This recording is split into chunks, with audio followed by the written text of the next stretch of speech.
Hi friends and family members, ఇవాళ మన ఛానల్లో జలుగుతులు చేయడం ఎలాగో చూద్దాం.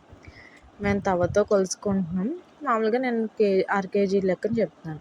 అర కేజీ వరిపిండి, అర కేజీ మైదా, అందులోకి ముప్పావు పంచదార తీసుకోవాలి.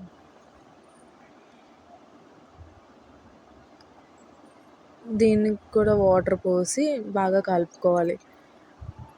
దోసల పిండి బ్యాటర్ ఉంటుంది కదా, ఆ టైప్లో కలుపుకోవాలి. పిండి మొత్తం మనం వాటర్ కొంచెం కొంచెం యాడ్ చేసుకుంటూ అలా కలుపుకోవాలి వీడియోలో చూపిస్తున్నట్టుగా.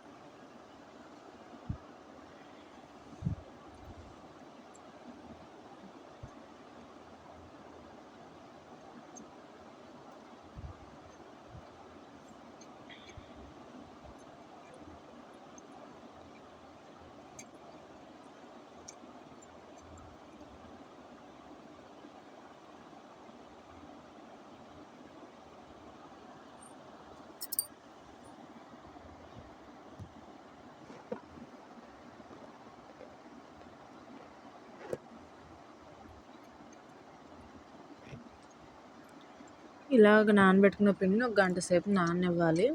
నానాక మనం స్టవ్ ఆన్ చేసి కడాయి పెట్టుకొని జంతికల చట్రం ఉంటుంది కదా, అది డైరెక్ట్గా పిండిలో పెడితే మీకు సలుగుతులు రావు. కాబట్టి కాగుతున్న నూనెలో పెట్టి కొంచెం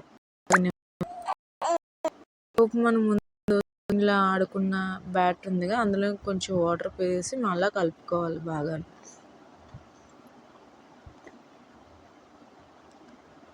ఆ కలుపుకున్న బ్యాటర్ అంతా ఆ గిన్నెలో కాకుండా ఇంకో చిన్న గిన్నెలోకి కొద్ది కొద్దిగా తీసుకోవాలి. ఈ కాగిన చట్రాన్ని తీసి ఆ పిండిలో ముంచుకొని తీసి మళ్ళీ ఆయిల్లో పెట్టాలి.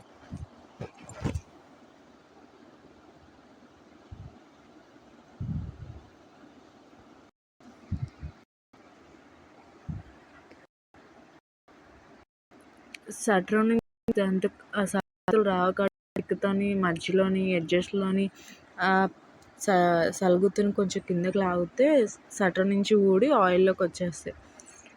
లాగేటప్పుడు కొంచెం కేర్ఫుల్గా లాగితే సలుగుత్తి విడిపోకుండా చక్కగా పువ్వు షేప్లో వస్తుంది.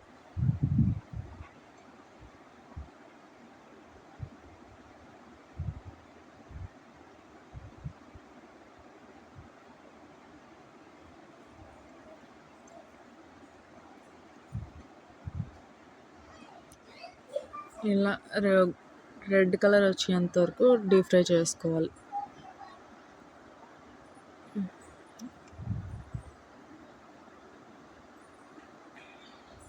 ఆ తర్వాత ఇవి కన్నాల బుట్టలోకి తీసుకుంటే సరిపోతుంది. వీడియోలో చూపిస్తున్నట్టుగా చట్రాన్ని అలా కాకలోంచి తీసిన నూనె నుంచి పిండిలో ముంచింది అలా ఆయిల్లో పెట్టాలి. 10 seconds అయ్యాక ఆ స్టిక్ని ఎడ్జెస్లో మధ్యలోనే నొక్కి చట్రం నుంచి పువ్వు విడుతుంది.